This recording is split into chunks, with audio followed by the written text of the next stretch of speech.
नमस्कार, आप सुन रहे हैं द बॉलीवुड रेडियो और मैं हूं आपके साथ अनूप आकाश वर्मा। दोस्तों, ये किस्सा नेहरू गांधी परिवार, राजीव गांधी, सोनिया गांधी, राहुल गांधी और अमिताभ बच्चन का है। लेखक और वरिष्ठ पत्रकार पूर्व सांसद संतोष भारती की किताब इन दिनों सुर्खियों में है। किताब का नाम है वीपी सिंह, चंद्रशेखर, सोनिया गांधी और मैं। इस किताब में संतोष भारती ने दावा किया है कि पूर्व कांग्रेस अध्यक्ष राहुल गांधी की पढ़ाई के लिए कांग्रेस अध्यक्ष सोनिया गांधी ने अमिताभ बच्चन से फीस का बंदोबस्त करने को एक बार कहा था, लेकिन इसमें उन्होंने आनाकानी कर दी।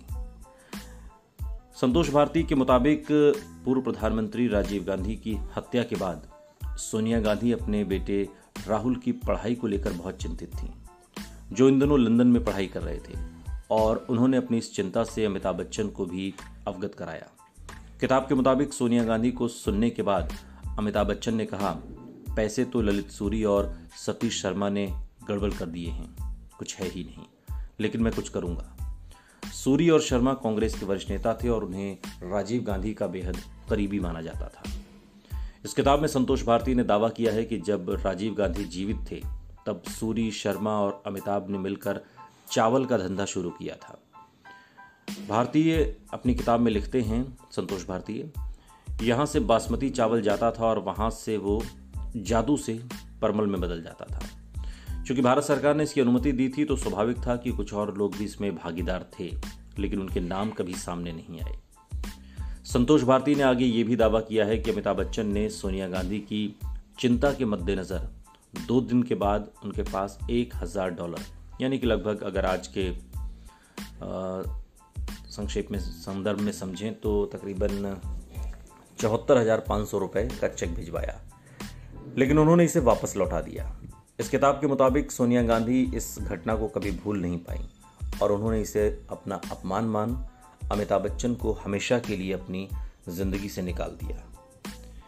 लेखक ने दावा किया है कि सोनिया गांधी को शायद वो घटना याद होगी जब अमिताभ ने संजय गांधी से 20 लाख रुपए मांगे थे, लेकिन उनके पास उन्हें देने को इतने पैसे नहीं थे। पुस्तक में संतोष भारती दावा करते हैं कि इसी घटना के बाद से अमिताभ बच्चन ने संजय गांधी से दूरी बनानी शुरू कर दी थी।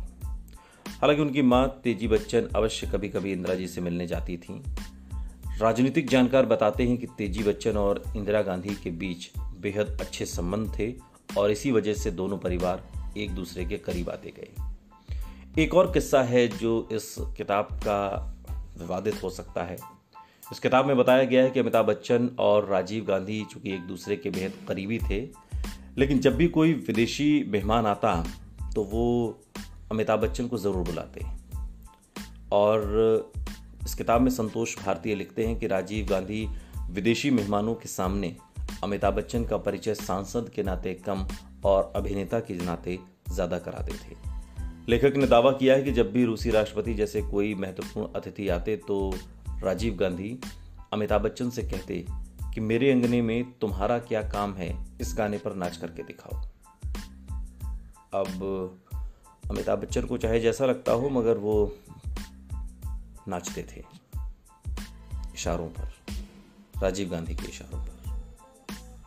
सुनते रहिए द बॉलीवुड रेडियो, सुनता है सारा इंडिया।